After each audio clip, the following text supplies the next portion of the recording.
Muy bien, son las 8 de la mañana con 5 minutos. Ya estamos en contacto con el destacado maestro de novelas, croninovelas como le llama, periodista, poeta, destacado José Luis Ayala Olazábal.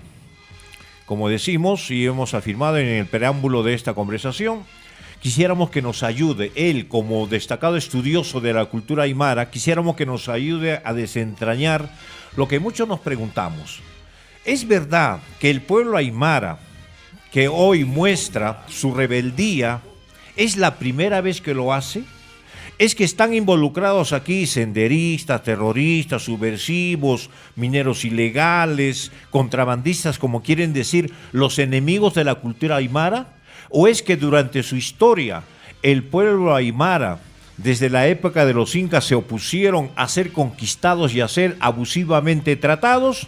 De este tema vamos a hablar con el destacado escritor y periodista José Luis Ayala Olazábal, a quien le damos la bienvenida. Mi querido maestro, buenos días, bienvenido a Radio Victoria. Toda la macrorregión lo escuchan a través de Radio Victoria. Buenos días. Muy buenos días, mi querido amigo Cristóbal, colega. Encantado de poderle contestar, responder a las preguntas que usted tenga la generosidad de hacerme. Ok, muy bien. La primera es, ¿de dónde aparece esta consecuencia tan notoria de los pueblos aymaras? La mayoría del pueblo peruano, diríamos, ha inclinado sus banderas, pero los aymaras persisten. ¿Es que es parte de su aspecto genético? ¿Es parte de su idiosincrasia?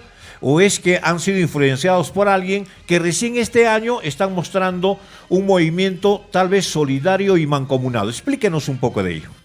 Bueno, para empezar habría que necesariamente recurrir a un informe que Polo de Ondegardo y Zárate, que nació en Madrid hacia 1500 y luego falleció hacia 1575, es un cronista encomendero y funcionario virreinal. Cuando estuvo Pizarro en el Cusco, le encomendó a Polo de Ondegardo hacer un viaje por el altiplano peruano.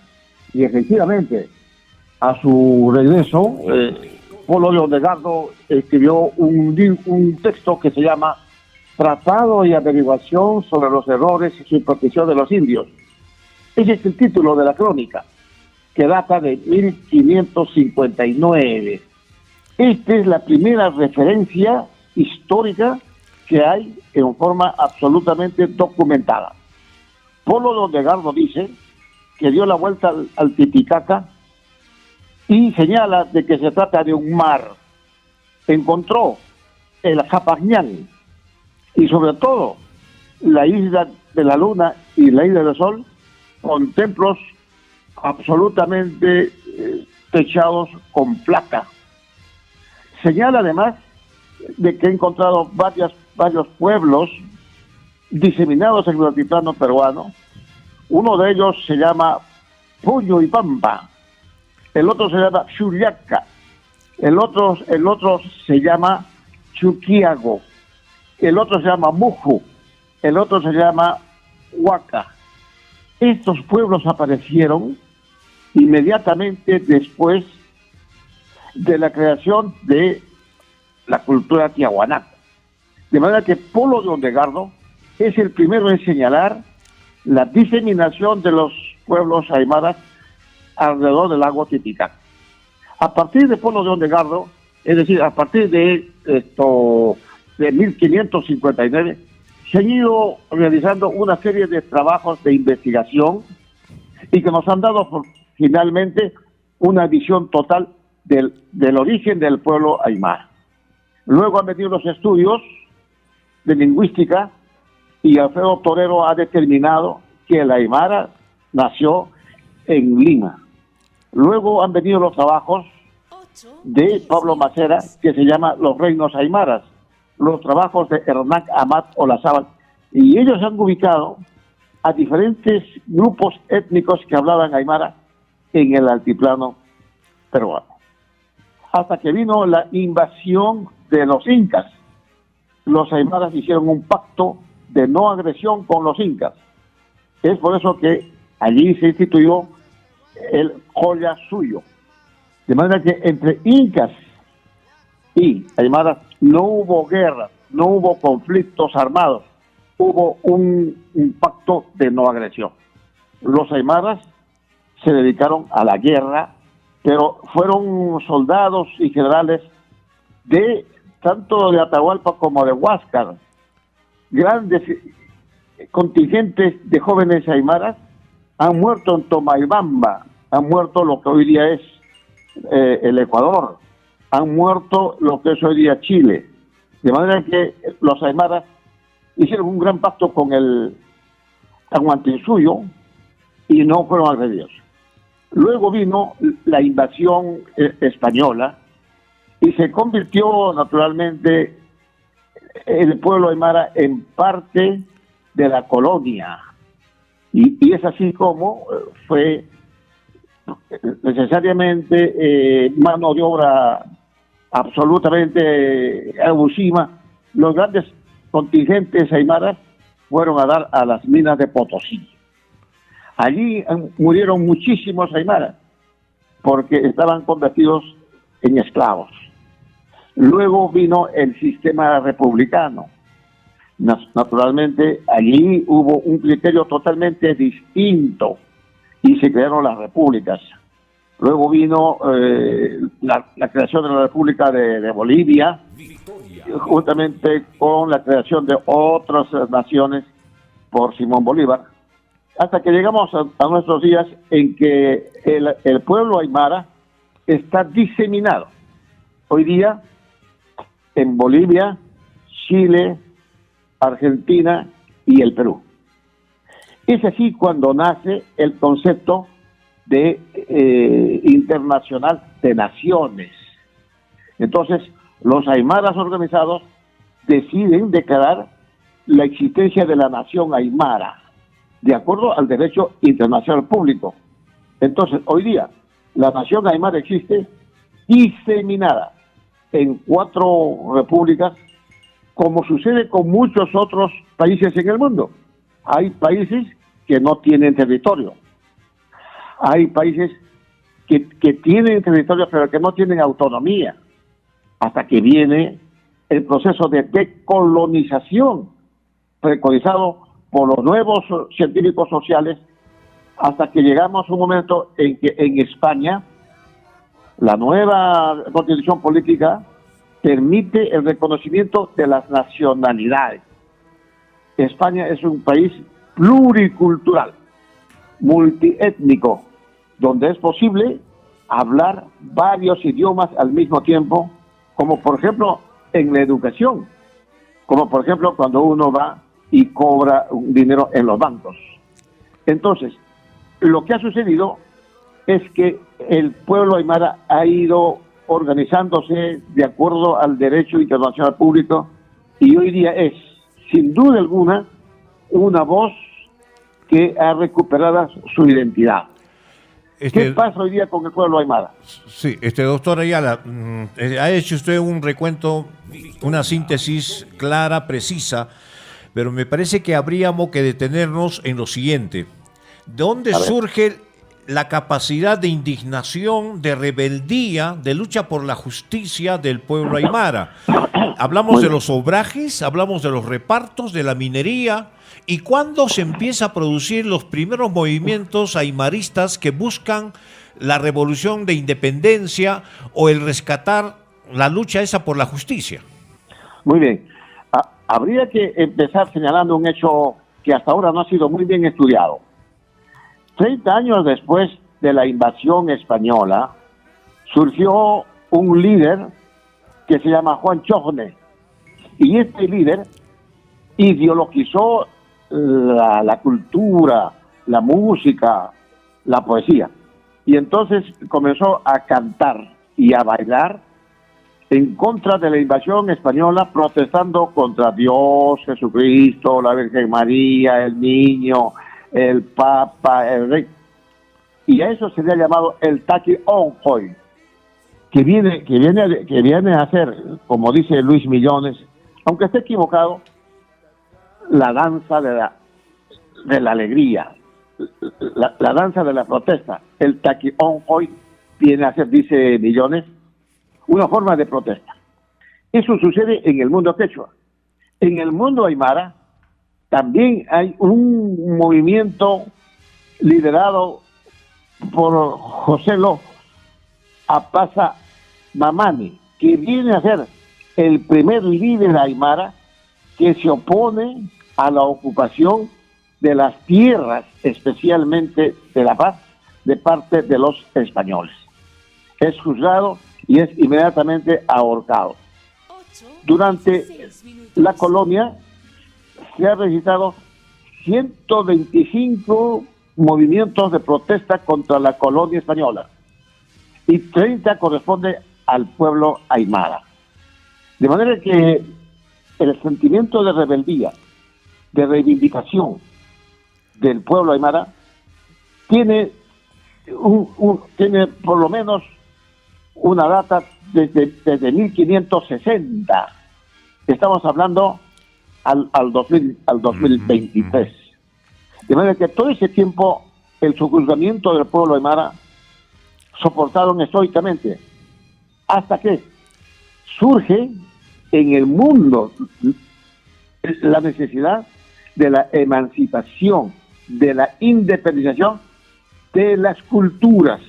Pero como no es posible, se firman entre las naciones los nuevos tratados de derecho internacional público y se reconoce a los pueblos sin territorio, pero con cultura adecuada. Estamos en un momento en que hay un reconocimiento tácito desde el punto de vista del derecho internacional público a la nación aymara.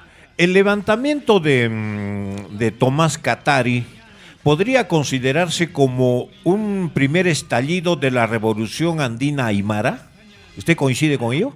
Sí, absolutamente, porque el liderazgo de José Gabriel Túpac Amaro no solamente se realizó en el Cusco.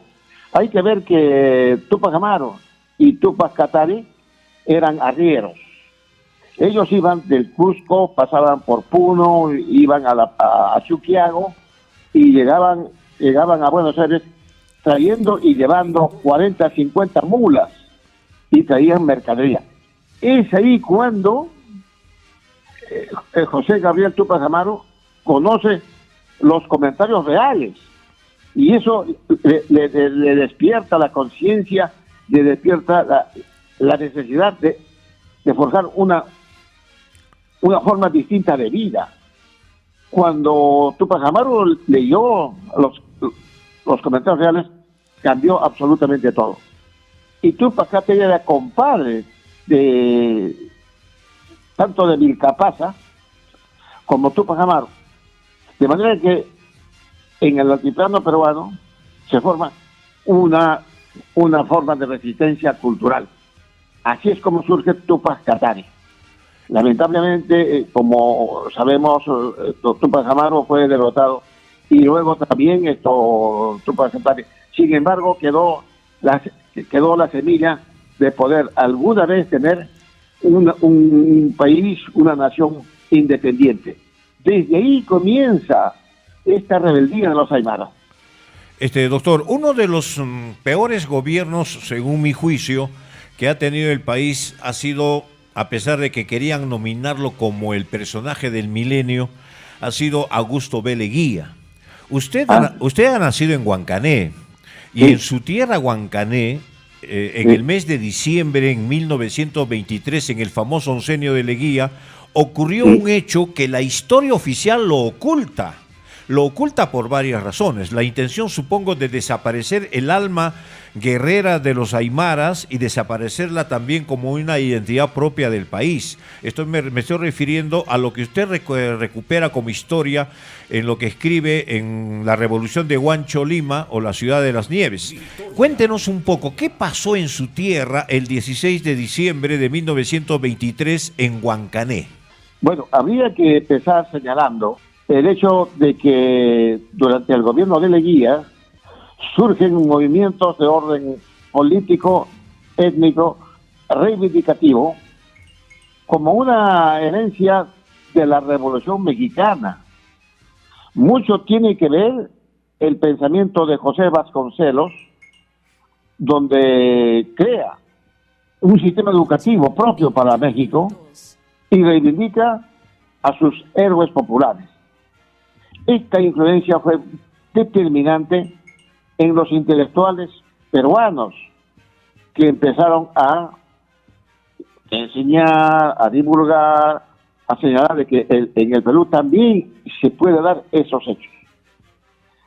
El caso concreto es que en Lima, los jóvenes que vienen a trabajar como baja policía, especialmente los huancaneños, están liderados por un joven que se llama Carlos Condorena Yucra, que es el ideólogo que reúne en Lima, bajo el amparo de Ezequiel Urbiola, a fin de ideologizar a los jóvenes. Y lo primero que hacen es aprender el sistema de lucha que tiene en vigencia en ese entonces el anarquismo. Comienzan siendo anarquistas. Luego viene el proceso de enseñanza, de educación, de concientización, bajo el liderazgo de Ayala de la Torre y José Carlos Mariátegui, y se instaura en el colegio, la Universidad de San Marcos, la necesidad de educar a los campesinos y a los obreros. Es así como todos los jóvenes asisten a esta nueva forma de entender el Perú y se ideologizan. Naturalmente hay la influencia de Ayala de la Torre y también la influencia de José Carlos Mariátegui. Muy pronto el ideólogo, que es Carlos Condorena, no es un aprista ni es un socialista. Resulta de que él es un ideólogo de lo que hoy día se llama el mileralismo. De manera que organiza un sindicato de trabajadores de baja policía y los ideologiza. Y enseguida se va a Huancho Lima, y en Huancho Lima ideologiza, llama a los jóvenes, llega Rita Puma, llega tanto Evaristo Coimaigua, como muchos jóvenes, y fundan una nueva república. El 16 de diciembre de 1923 instauran la República de Tahuantinsuyo, con un sistema educativo absolutamente distinto al oficial, lo que hoy día se llama un proceso de decolonización de la idea dominante. Son los precursores de lo que hoy día se está estableciendo, la necesidad de respetar a las culturas, sus personalidades, y sobre todo que tengan acceso al sistema educativo y al sistema de gobierno. Ese es el significado de Huancho Lima. Ese es el hecho de que los nuevos historiadores, sociólogos, antropólogos, comunicadores tienen necesariamente que conocer para entender que el proceso histórico dialéctico sigue su marcha. Y es allí donde la rebeldía del pueblo aymara tiene su continuidad. No se trata ahora de un hecho espontáneo. Es un proceso histórico que tiene muchos años y que no va a parar. No va a ser detenido por más 50 o 60 muertos que haya, hasta que la nación aymara tenga un reconocimiento, una vigencia, como la nación quechua y las otras nacionalidades en el Perú, hasta que el Perú tenga un gobierno pluricultural y multilingüe. Entonces lo tiene como referencia inclusive el elegido en ese momento presidente de la República Aymara Tahuantinsuyana, Carlos Condorena, lo tiene como precedente cercano históricamente hablando a Pedro Vilcapasa, ¿verdad? E inclusive me parece que hicieron un plano para construir Palacio de Justicia, Cámara de Senadores y Diputados, ¿no? Éntenos el detalle un poquito de esto. Bueno, como tú sabes, yo he escrito un libro, 2 o 3 libros sobre ese tema. Bueno, el caso es que Leguía, que era una autoridad paternal y que siempre trataba de indios, de ignorantes, Condorena le dijo de que ellos necesitaban una nueva capital, tanto en Huancané como en Puno, para que los gamonales no los esquilmaran, porque todos los campesinos aymaras estaban obligados a vender muy barato todas sus subsistencias los días domingos a los subprefectos y a las autoridades del pueblo de Huancané, de Mo, de Juliaca, etc. Entonces Leguía dijo, bueno, si quieren una nueva capital, vayan a fundar con este plano, y les regaló el plano de Lima. Entonces se reunieron en Huancholima. Carlos Condorena nos dio noticia y dijo, no, tenemos permiso para fundar una nueva capital, pero no vamos a formar una nueva capital de Puno, vamos a formar y construir una nueva capital del Perú, con las siguientes bases ideológicas. En primer término, seremos la capital de la República de Tahuantinsuyo. Tendremos un presidente y ministros. Tendremos una economía propia. Tendremos una autonomía ideológica. Y finalmente, los niños recibirán una distinta forma de educación. Estos 5 puntos siguen vigentes en la ideología y el movimiento del mundo aymara. Es decir, la fundación de Huancholima no solamente fue un acto heroico o simbólico, sino tenía y tiene un contenido ideológico. A través del tiempo se ha ido materializando, se ha ido analizando, hasta que la nueva pedagogía de la liberación, la nueva pedagogía de la integración, la nueva pedagogía de la dignidad humana, exige que cada región tenga su propio sistema educativo de acuerdo a la propia realidad, sin necesidad de destruir la república ni la nación. Ese discurso, mi querido doctor, en los tiempos actuales le hubieran significado la detención inmediata y acusación de traición a la patria, con ese discurso, porque inclusive, me parece, recuerdo haber leído el libro suyo, que iban a encargar la redacción de una nueva constitución a un grupo de abogados. Inclusive este movimiento me parece que abarcó algunos pueblos vecinos, Vilquechico, por ejemplo, Mo, Cojata, ¿sí? ¿Podría ser? Sí, bueno, el movimiento fue especialmente en el mundo aymara, que comprende precisamente esas provincias en el departamento de Puno. Pero el discurso ideológico de Condorena y de los líderes como Paco Mamán, etcétera, está en absoluta vigencia. Algunos pueblos lo han puesto en ejecución, los pueblos bolivianos, por ejemplo, ¿no? El pueblo aymara de Chile está luchando por eso. Los mapuches han conseguido derechos. Estamos viviendo un siglo convulsionado de reivindicación de las culturas que ayer fueron vencidas y mañana serán las vencedoras. El reloj de la historia no se puede detener. Lo que dice Heráclito de Éfeso es cierto. La historia no se repite. Entonces, de lo que se trata ahora es hacer la redacción de una nueva constitución política del Perú para responder a 3 preguntas. ¿Qué hemos sido? ¿Qué somos? ¿Y qué queremos ser? Hemos sido un conjunto de sociedades con historias fraccionadas. Somos un país con una economía no viable, como dice Osvaldo de Rivero.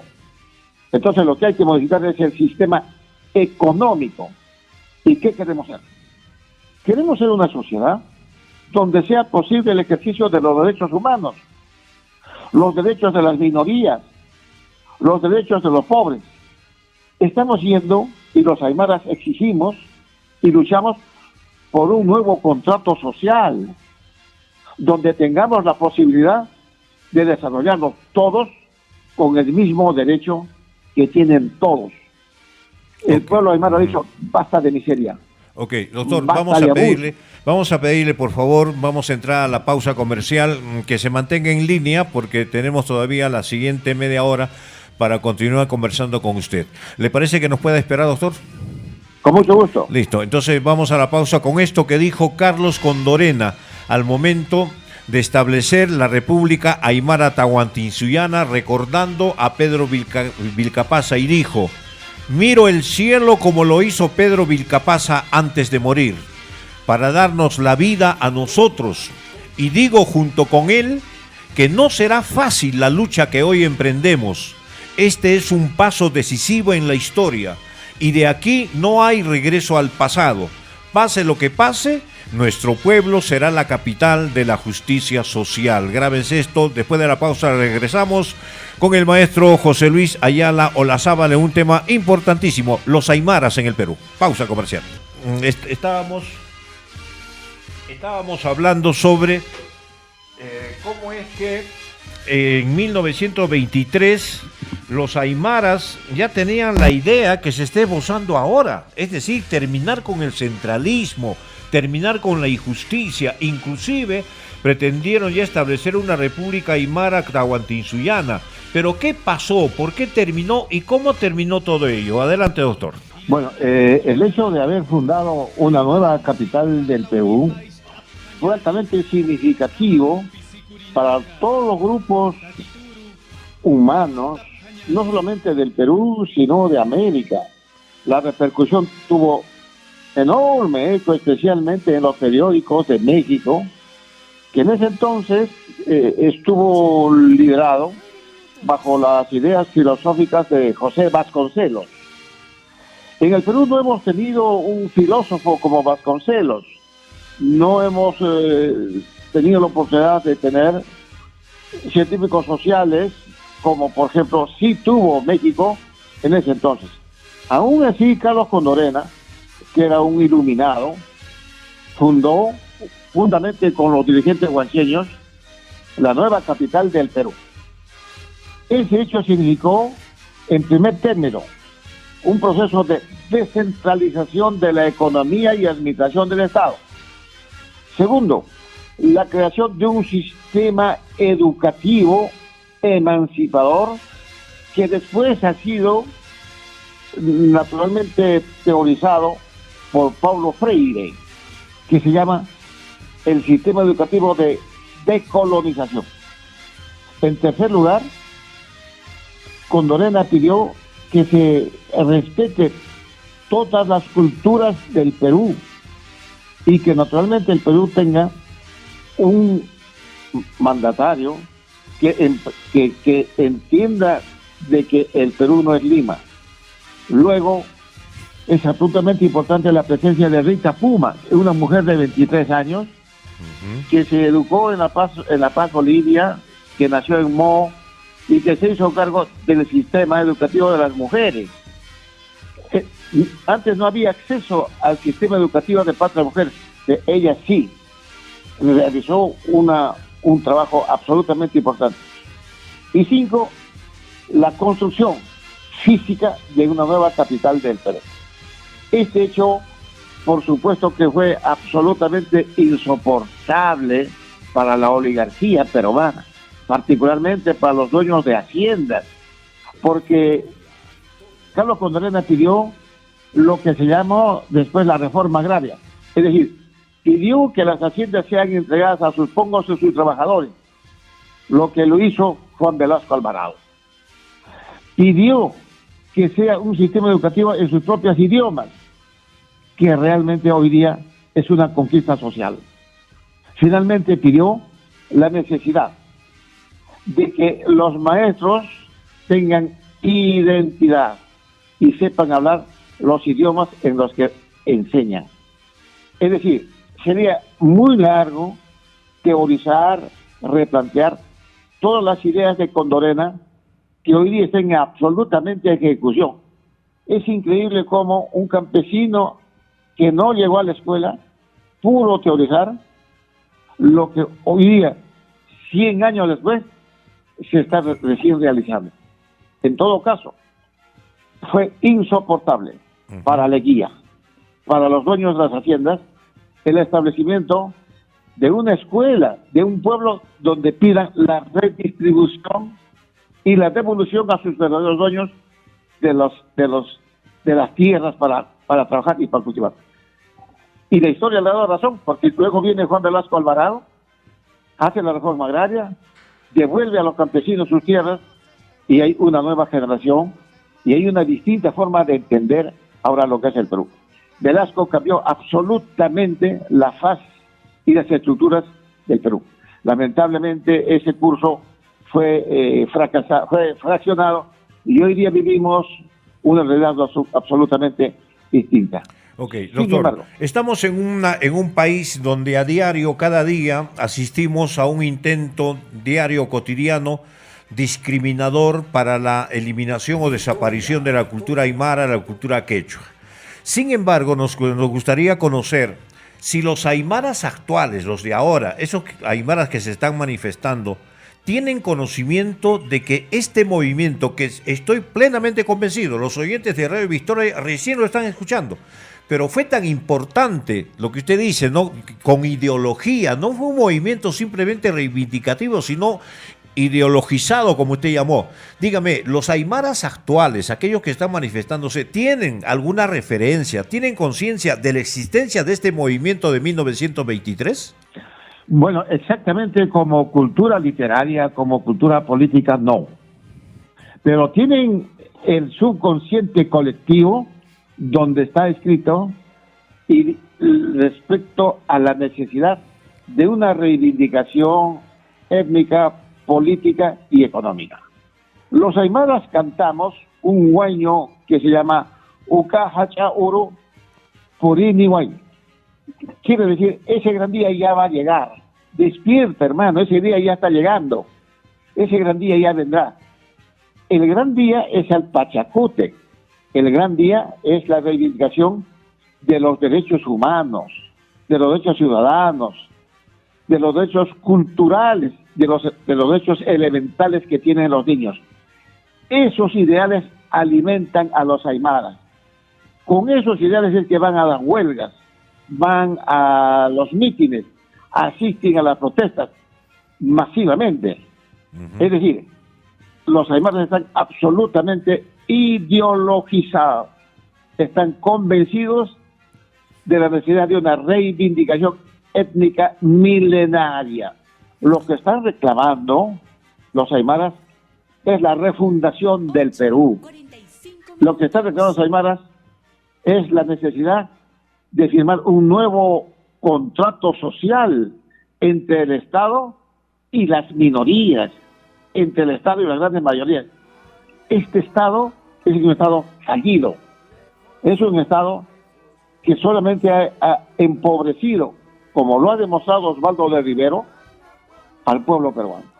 Doctor, Entonces, ¿y qué relación hay entre lo que se conoce en el mundo quechua como la vuelta del Pachacútec con la vuelta del Tunupa en el mundo aymara? ¿Es lo mismo? ¿Son los mismos personajes o son diferentes? no, son los mismos personajes y ahora son los mismos ideales. La diferencia está en que el pueblo aymara está debidamente organizado como un movimiento que recoge el concepto de nación. En cambio, en el mundo quechua eso no existe, porque el mundo quechua es uno solo y no tiene contactos con los quechuas del Ecuador. Aunque en el Ecuador los quechuas están absolutamente ideologizados como los mapuches en Argentina. Lo que pasa es que el pueblo aymara ha avanzado muchísimo más debido a las luchas que siempre ha tenido. Ahora, ve usted, en las movilizaciones que se han visto, se ha visto una participación organizada de los aymaras, especialmente del sector femenino. La mujer aymara también sale en las mismas condiciones, en las mismas cantidades que los varones. ¿Esto a qué obedece? ¿Es una obligación ancestral? ¿Es una toma de conciencia? ¿Cómo nos explicaría esto, la participación activa de las mujeres aymaras? Esa es una observación absolutamente inteligente. En el mundo aymara, tanto el hombre como la mujer manejan la economía, pero quien administra la economía de la casa, de los negocios, es la mujer. Es el hombre el que trabaja, el que realiza acciones o actividades de orden físico, de orden comercial, son contrabandistas, son personas que trabajan en minería, pero quien maneja la plata, quien administra la economía es la mujer, y ella distribuye. Es por esa razón que se manifiesta su liderazgo en las protestas populares. Es absolutamente cierto que sin las mujeres el mundo aymara sería otra cosa. En cambio, en el mundo quechua, las mujeres no administran la economía, es el hombre. En el mundo aymara, el negocio, quien maneja la plata es la mujer. En el contrabando, quien maneja la plata es la mujer. Cuando se pone en un restaurante, quien maneja la plata es la mujer. Es decir, quien maneja la administración económica de la tribu, como se llama ahora, es la que determina y es la que absolutamente desempeña un papel importante. Por eso es que participa directamente en las protestas, porque ella sabe y conoce en carne propia lo que sucede en el sistema. Este valor que se conoce como la solidaridad, que podría ser también un signo representativo de la cultura aymara, permanece siempre a pesar de que los aymaras se van a otros lugares del Perú o del mundo. Es decir, me refiero a esto, supongamos los aymaras van a Lima, hacen su protesta, y los aymaras que están en Lima los reconocen, se reconocen como parte de la nación aymara y participan de lo mismo. Sí, eso sucede también, por ejemplo, en París, donde hay un grupo de aymaras solidarios que permanentemente hacen fiestas. Eso también sucede en Madrid. Hay un grupo de aymaras. Y curiosamente, allí ya no hay aymaras chilenos, bolivianos y argentinos. Todos son aymaras. En otras palabras, el sentimiento étnico, el subconsciente colectivo, las ideas subterráneas de reivindicación, de justicia, han emergido en esta crisis política del Perú. Y es el momento en que los intelectuales, los escritores, como lo haces tú muy bien, orientar, educar y permitir el diseño de lo que debe ser la participación de los aymaras en la refundación del Perú. ¿Cómo podría usted explicar esa frase que ha estado circulando en los últimos días? No nos vamos a rendir, volveremos. ¿Esto a qué obedece? ¿Cómo lo explica? Bueno, eso viene desde la frase de Tupac Katari, que dijo, hoy día me matan a mí y volveré convertido en millones, como regresa la quinoa para fecundar de nuevo la tierra. Y es una frase que ha quedado en el subconsciente colectivo. Volveremos, están naturalmente refiriéndose a la frase de Tupac Katari. Y también se refieren a la frase de Pedro Vilcapaza, que dijo, por este sol, aprendan a morir como yo, y volveremos para hacer de nuevo una sociedad más justa. Es decir, el pensamiento milenario de Tupac Katari y de Vilcapaza tiene hoy día su repercusión cuando los aymaras dicen volveremos. Y volverán siendo más valientes, con mayor razonamiento y con otros intelectuales. Lo que estamos esperando ahora nosotros es la llegada de los escritores aymaras, de los ideólogos aymaras, que el movimiento genere sus propios intelectuales, y eso llegará. Absolutamente inevitable será de que de acá a un tiempo haya un hijo de un comunero aymara que escriba la historia de las luchas aymaras y reivindique los hechos sociales más importantes y proponga una sociedad plena de derechos humanos y de justicia que hace muchos años los aymaras están buscando.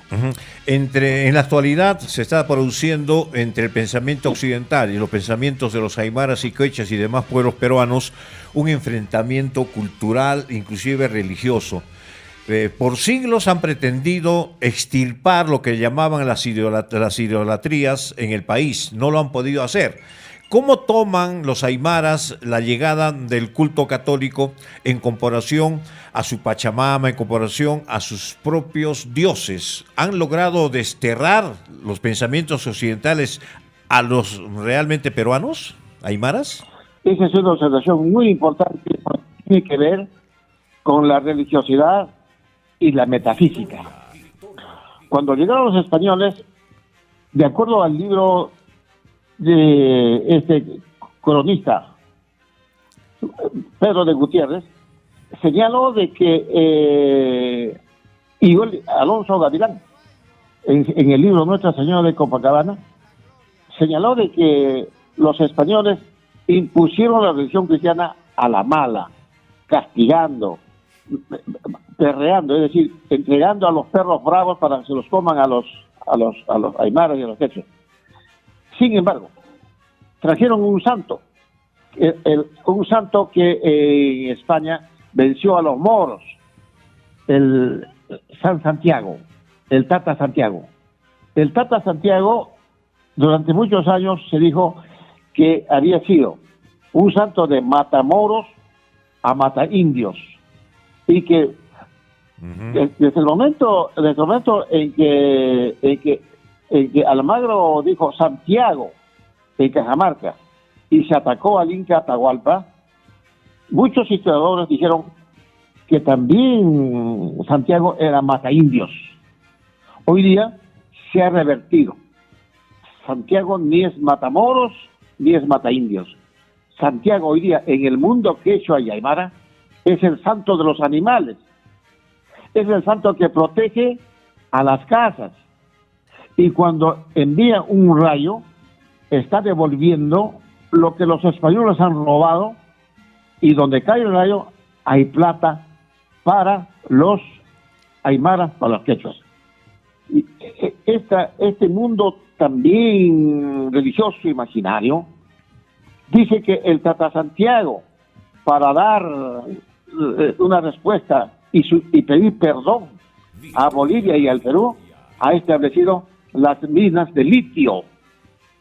Es decir, la imaginación popular, histórica y religiosa se explica desde las ciencias sociales y la necesidad de una reivindicación de lo que es hoy día la dignidad humana. Santiago, de mataindios a creador del litio. Me parece realmente una forma de entender totalmente diferente al razonamiento occidental.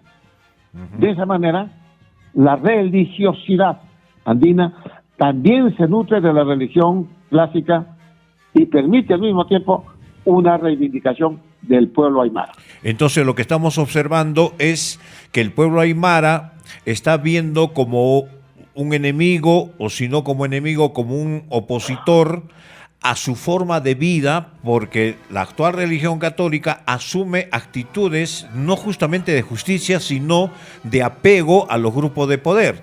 Entonces, esa actitud de desprecio por la vida, porque no han dicho nada hasta este momento, de desprecio por la vida, ¿crea algún sentimiento de indignación en el pueblo aymara contra la fe católica? Bueno, no, en realidad el aymara en general, por ejemplo, cuando festeja la mamita Candelaria, cuando festeja la fiesta de la Cruz, Tata Pancho, en fin, todos los santos, tiene muy claro que una cosa es la iglesia y otra cosa es su religiosidad. Ya no tiene conflictos. Eso era antes. El que está en conflicto y en decadencia es la iglesia católica, hoy día fascista, derechista, y que le falta una nueva encíclica, por ejemplo, como el Rerum Novarum, que es el último intento de sensibilizar a la iglesia y entender la evolución de las culturas y respeto a la vida humana. Entonces, hoy día el aymara no se hace problemas. Va a la iglesia, escucha la misa, sale y va a saludar a las apus. Va al Calvario donde están los apus y baila la mamita Candelaria, porque es parte de la religiosidad andina y que será difícil desarraigar. Muy bien, doctor, le agradezco profundamente habernos aceptado esta entrevista. Los miles de oyentes que tenemos en la macrorregión deben estar agradecidos. Nos hemos tomado la libertad de grabar la entrevista y la vamos a enviar a quienes lo soliciten. Doctor José Luis Ayala Olazábal, finalmente le voy a pedir, usted como nacido en Huancané, supongo que es usted aymarista también, envíele un mensaje a ese pueblo que necesita darle justicia, que necesita ser escuchado. ¿Usted qué le dice a su pueblo? Saludo en el centenario de la Fundación de Huancholima, especialmente a los jóvenes. Los llamo a ellos para poder formar la vanguardia de la intelectualidad aymara. Un llamado a los sociólogos, a los antropólogos, a los abogados, a todas las personas vinculadas al sistema educativo universitario. Ellos son los que deben necesariamente teorizar y explicarnos lo que ha pasado. Quisiéramos que ellos escriban y nos digan qué debemos hacer. Un llamado a los maestros, un llamado a los intelectuales o a los escritores para que escriban este año sobre el significado de Huancholima. La historia no se repite. Ahora o nunca tienen el deber moral de hacer un análisis adecuado y explicarnos. Como yo he dicho, quisiéramos de los intelectuales que nos respondan a 3 preguntas. ¿Qué hemos sido? ¿Qué somos? ¿Y qué debemos hacer? Muy bien. Muchísimas gracias, doctor José Luis Ayala Olazábal. Estaremos en contacto. Muy agradecido a nombre de los miles de oyentes que tenemos.